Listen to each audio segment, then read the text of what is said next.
Shalom. This is Ron Warren with the Nuggets of the Torah. This week's teaching is the 4th Parsha of Numbers and the 37th Parsha of the Torah. It's called 𝐿𝐿𝐿𝐿, which means send out. It is written in Numbers chapter 13, verse 6, and of the tribe of Judah, Caleb, the son of Jephunneh. Caleb was one of the 12 spies who went into Canaan, and Caleb, whose Hebrew name means dog, was the leader of the tribe of Judah, and yet he was not an Israelite. He was a Gentile. Jephunneh is not a Hebrew name. Now, it forces a question. What tribe did his father come from him? Scripture gives the answer. In Joshua chapter 14, verse 6, it reads, Then the children of Judah drew nigh unto Joshua in Gilgal, and Caleb, the son of Jephunneh, the Kenizzite, said to him, You know the thing that Adonai spoke to Moses, the man of God, concerning me and concerning you at Kadesh Barnea. Now, where is the Kenizzite tribe come from? Again, Scripture gives the tribes of the Canaanites, and it's found in Genesis chapter 15, verses 18 to 21. It reads, In that day God made a covenant with Abram, saying, Unto your seed I will give this land, from the river of Egypt unto the great river, the river Euphrates, the Kenite, the Kenizzite, and the Canaanite, the Hittite, the Perizzite, and the Rahim, and the Amorite, the Canaanite, the Girgashite, and the Jebusite.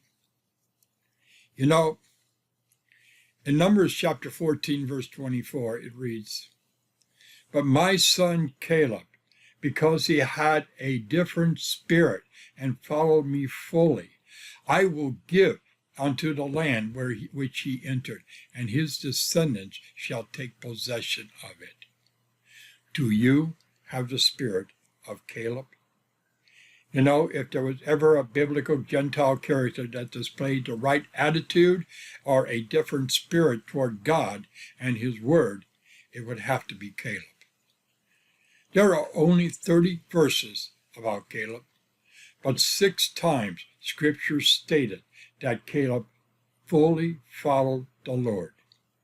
You're going to find it in Numbers chapter 14, verse 24, and chapter 32, verse 12. It's also located in Deuteronomy chapter 1, verse 36, Joshua chapter 14, 8 and 9, and verse 14. And in the entire Torah, only 2 people were called God's servant, Moses and Caleb. Joshua and Caleb, in calling the people to take courage and fight in order to obtain the promised land, placed their appeal in these words, Do not rebel against God. You know, in Numbers chapter 13, verse 30, it reads, And Caleb stilled the people before Moses and said, Let us go up at once and possess it, for we are well able to overcome it. Caleb's words are important. He said, we are well able. Now, this doesn't mean he didn't have confidence in himself, and it did not have the wrong idea about their military power either. He was emphasizing where their power came from, and it came from firm confidence in God's power. Caleb reported the facts. Numbers chapter 14, verses 68 reads, Joshua the son of Nun and Caleb the son of Jephunneh, who were among those who had explored the land, tore their clothes and said to the entire Israelite assembly, The land we passed through and explored is exceedingly good, and if the Lord is pleased with us, he will lead us into that land, a land flowing with milk and honey, and he will give it to us. Caleb did not avoid the problems. It was the way that he gave the facts. And this is what is different. The other men saw only the difficulties of the promised land. They were depressed above them all. But Caleb reported about the good things too. He reminded the people of God's power. Caleb acted in a definite and a quick way to defeat fear. He did not pretend that the giants did not exist, but he was different from what most men who were with him. He tried to report the good things too. Do you have the spirit of Caleb? Even in his twilight years, Caleb still possessed a different spirit, a spirit of following God fully. He did not complain or shrink from the task at hand, and for 40 years he dreamed of a day when he and God will drive out the heathen of the land. Caleb's life illustrates that there is no retirement plan in doing the Lord's work, only redirection. And at the ripe old age of 85, many people would consider beyond retirement, Caleb returns to the borders of what would soon be the land of the people of God. And when the Lord's challenge was offered to him in his old age, this believer of God gladly accepted it. Older members in the body of the Messiah should take a lesson from this courageous warrior. There is no retirement from the Lord's army, only redirection. You know, there are 3 sons of Anak that was named. You're going to find them in Joshua chapter 15, verse 14, which is also connected to Judges chapter 1, verse 20. And these sons, who Caleb eventually are going to defeat in the conquest. And Hebron was rewarded to Caleb as the plunder of war. When you take a look at Deuteronomy chapter 1, verse 28 and Deuteronomy 9, verse 2, it says the sons of Anak were also called the sons of the Hakim, meaning that they were the people of large stature or giants. The first people whom the scouts saw in the land were those who appeared impossible to defeat in war, and Caleb took that worst assignment, the land of the giants. And yet he is the only one who succeeded in driving out the inhabitants, as recorded in Joshua chapter 15, verses 13 to 17. Do you have the spirit of Caleb? You know, Caleb inherited what God promised him because his faith never wavered.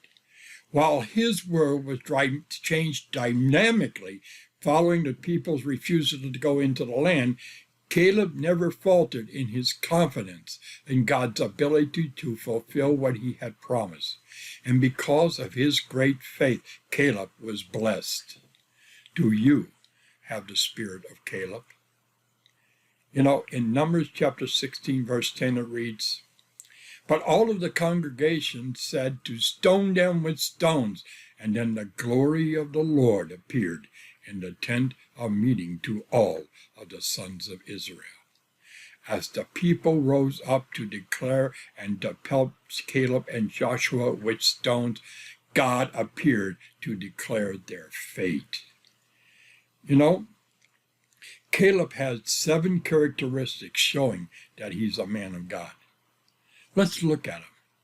The first characteristic is a man of vision. He saw the land as the possession of God's people. The 10 saw it in the natural. Caleb saw it in the spirit. He had the vision of God. Do you have the vision of Caleb? Caleb was a man of faith.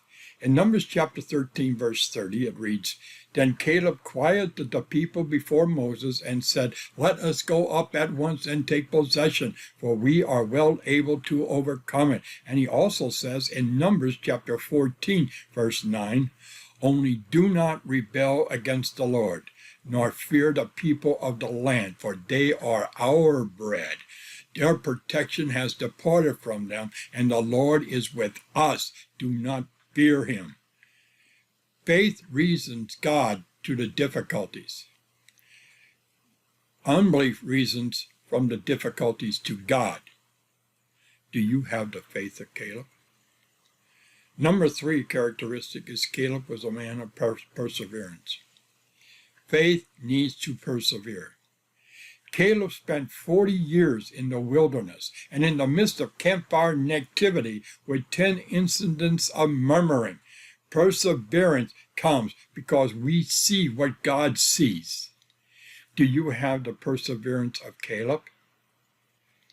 Number 4, Caleb was also a man of encouragement. He spread a good report. We can also do that. Why? Because God is with us. Are you ready to encourage others like Caleb? Number 5, Caleb was a man of loyalty. He supported both Moses and Joshua, as recorded in Joshua 14, verses 6 to 13. He was loyal to those who God placed over him. How is your loyalty with the people God placed over you? Number 6, Caleb was a man of war. In Joshua chapter 14, verses 10 to 12, it reads, "And now behold, the Lord has kept me alive, as he said, these 45 years, ever since the Lord spoke this word to Moses while Israel wandered in the wilderness. And now, here I am, this day, 85 years old, and yet I am as strong this day as on the day that Moses sent me. Just as my strength was then, so now is my strength for war, both going out and coming in. Now, therefore, give me this mountain of which the Lord spoke in that day. For you heard in that day how the Anakim was there, and that the cities were great and fortified. It may be that the Lord will be with me, and I shall be able to drive them out, as the Lord said." Caleb was 85 years of age, and he was not afraid of the enemy. Consider the enemy. Deuteronomy chapter 9, verse 2 reads, "Who can stand against the descendants of Anak?" It was the hardest place and had the biggest giants, and yet Caleb was not afraid. Now this shows a God-given principle. Before the blessing is the war. Can you fight the fight the way Caleb did? Number 7, Caleb was a man of blessing. In Joshua chapter 14, verses 13 to 19, it records the record of Caleb cleaning house when he received that land.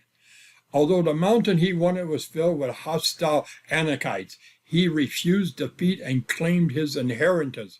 And it's recorded it then records the blessings of Caleb. He gave away the springs of the water. This is important when you realize that springs were more important than the land. He was a blessing to be a blessing. He came into his inheritance, fought for it, and then gave it away. Are you like Caleb, a blessing to others? Do you have the same 7 characteristics of Caleb? Are you God's Caleb for our time? Do you have a different spirit within you? Shalom. Until next week with the episodes of the Nuggets of the Torah. If this teaching has been a blessing to you, consider subscribing to the YouTube channel.